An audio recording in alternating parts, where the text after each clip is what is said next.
What is up, Disney nerds? So, I just came back from watching Antman and the Wasp: Quantumania, and this movie's definitely getting some controversy online. A lot of people are saying it's alright, some people are saying it's really bad, and there's a few people saying it's good, but not too many. And this movie's getting really a bad rap, and coming right out of the theater, I can see some of people's reasonings. This is going to be a spoiler-free review, so no spoilers for this. Anyways, let's jump right into it.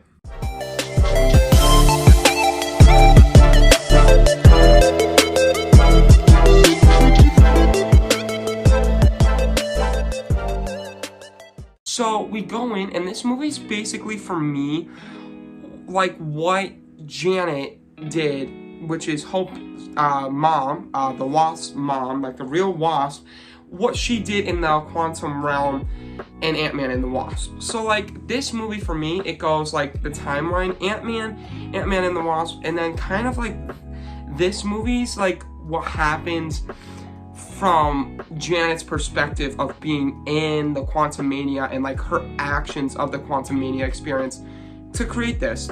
So this movie doesn't just exist, because I heard a lot of people saying that this movie's like really pointless, and I don't feel that way. This movie has a point, and the whole point is what Janet's actions are from what she caused from being in the quantum realm.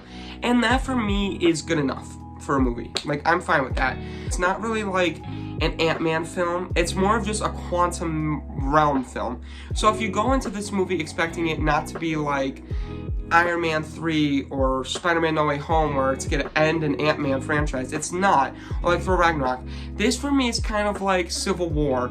Captain America Civil War like didn't really end Captain America. For me, I looked at Civil War like an Avengers movie, where like it was like, alright, the Avengers is kind of officially broken up, and they're starting like a new different team. That's kind of how I felt Civil War was, and I was like, alright, it's still an Captain America movie, but it's not. Like, that's how I felt this Ant-Man movie was. It's still an Ant-Man film, just not an Ant-Man film. So that's where people are, I feel, getting a bit upset with this movie.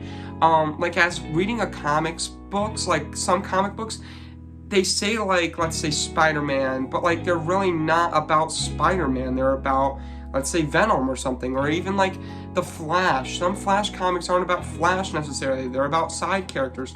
This movie is about Ant-Man, it's just not really all about Ant-Man. There's more characters. You got Kang now, you got Janet, you got Cassie Lang, all these new characters too in this movie, that this movie is also a setup to Avengers Kang Dynasty. And it is a massive setup. So you definitely need to see this movie to understand the rest of Phase 5 and the rest of the MCU. And this movie definitely did its job of changing everything, because this is definitely the start to something new, especially with the 2 post-credit scenes. They're definitely planning big events, and this is just the stepping stone. So not everything's going to be great, but it's far better from what we've seen like Multiverse of Madness and Thor Love and Thunder. For me personally, this is pretty good. Now I'm going to be breaking up this, because this is going to be kind of like a long, I feel, review. I'm going to try not to be too long, but we're going to go through. So plot-wise, I'm giving it a 2.5. The plot is just alright, without being spoilerish. I feel like it's nothing amazing. You know, like the whole idea is basically they get sucked into this quantum realm, and they meet Kang. Kang asks them to do stuff for him. They like make deals and everything, and that's really the plot. That's really it. So that alone really isn't too much. But it's alright, and there's just a lot of stuff that happens throughout this movie, and it never feels like it's a slow moment. It always just feels like it keeps going. Like, I will say, in some parts of Wakanda Forever, that movie did have some parts where I was like, alright, this could have been cut out or sped through.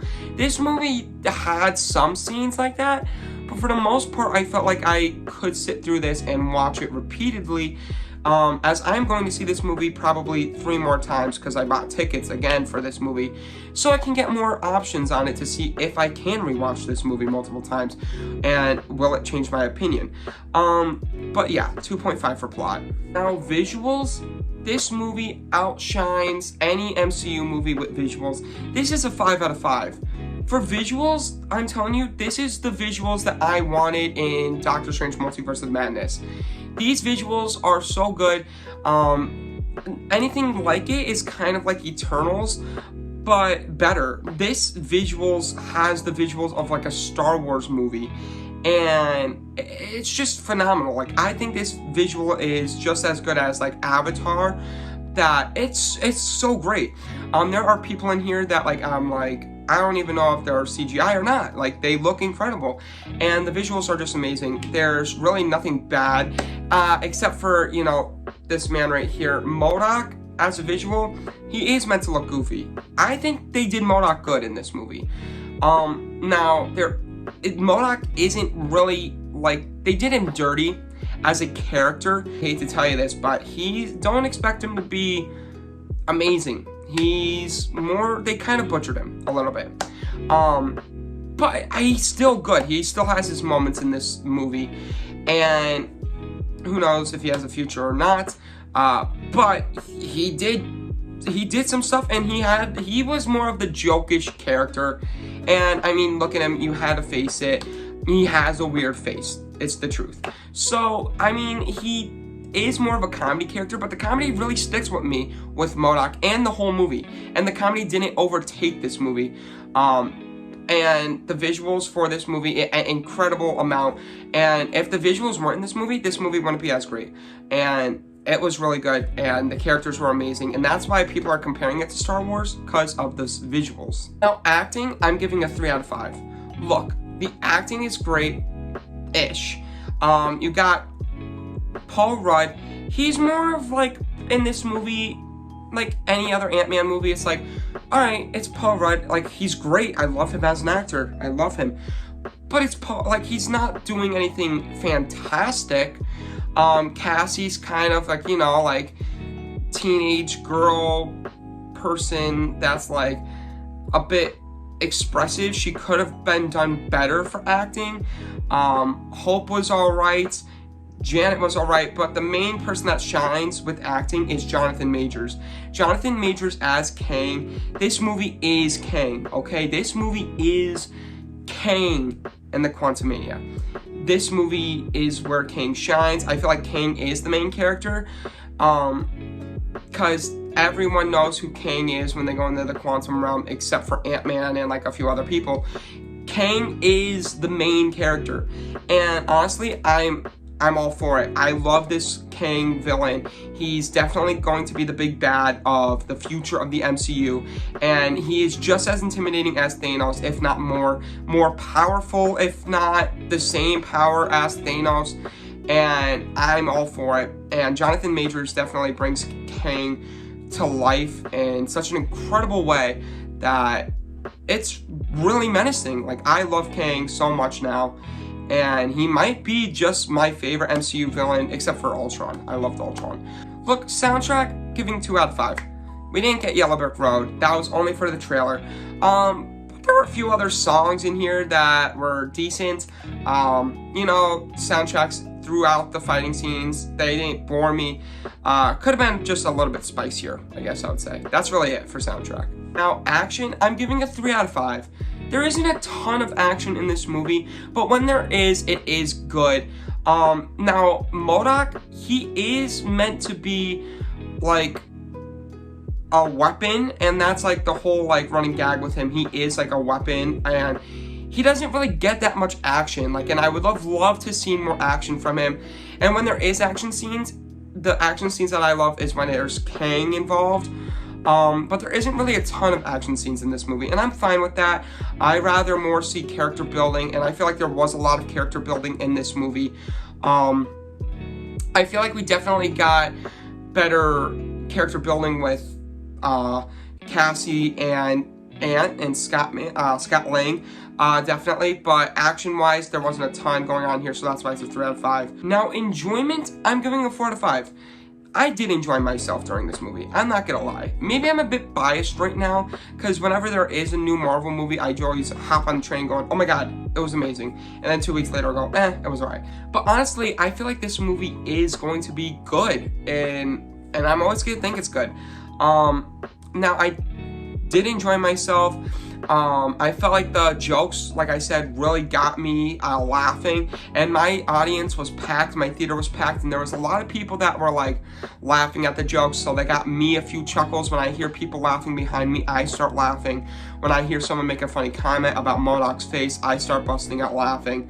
When I hear, oh my god, that just happened, I go like, oh my god, that did just happen. You know, so like audience members help me express myself through the movie as well. So I think that's also what made this movie good for me, is I had a good theater experience with this movie. Because it's also all about the expression that you're feeling while watching this movie. If you're feeling upset while watching a movie, you're probably not gonna like the movie. It's just all about the time and place that you watch it and the experience you have watching this movie, and I did enjoy this movie a lot while watching it. So that's why I gave it a 4 out of 5. It could have been done, there could have been a little bit better with like concluding Antman, like I said, like a Thor Ragnarok situation. But I feel like Antman still has a lot more opportunities to get more movies made. If you look at it as like a Kang introduction movie, you're gonna like it. So overall, I calculated all my scores throughout this, and I'm giving this movie a 3 out of 5 out of 5. I meant 3.5 out of 5, guys. It's been a long night. It's a good movie, guys. It's not terrible. It just could have been a bit better. I think it was really good, though, for what it is. It's definitely better than Thor: Love and Thunder. It's better than Multiverse of Madness. It's definitely worth watching it at the movie theater in XD or in 3D or IMAX, depending on what movie theater you go to. But I definitely enjoyed it. And if you go to this movie, again, expecting Kang and expecting it to be a Quantumania movie, you're going to love it. But if you're expecting to see Ant-Man and that like jokish vibe from the first Ant-Man where it's like, oh, he's a street crime fighter, you're not gonna get that, and you're not gonna really enjoy it. So go in expecting to have a fun time watching a Quantum Realm movie. So with all that being said, please let me know if you guys seen the movie in the comments below. If you liked it, what you gave it. Just don't spoil it for anyone else. I don't want anyone else to get spoiled for this movie, especially the 2 post-credit scenes, which we will talk about. And you have to sit through both of those post-credit scenes because they are important. I think the second one isn't as important, but it's still cool to check it out. So with that being said, please subscribe. You know, we hit 260. That's crazy. And please like the video, comment down below, and let me know what you guys think of the movie. Ring the bell for notifications. You know the drill. So yeah, that being said, Disney Nerd out. Peace.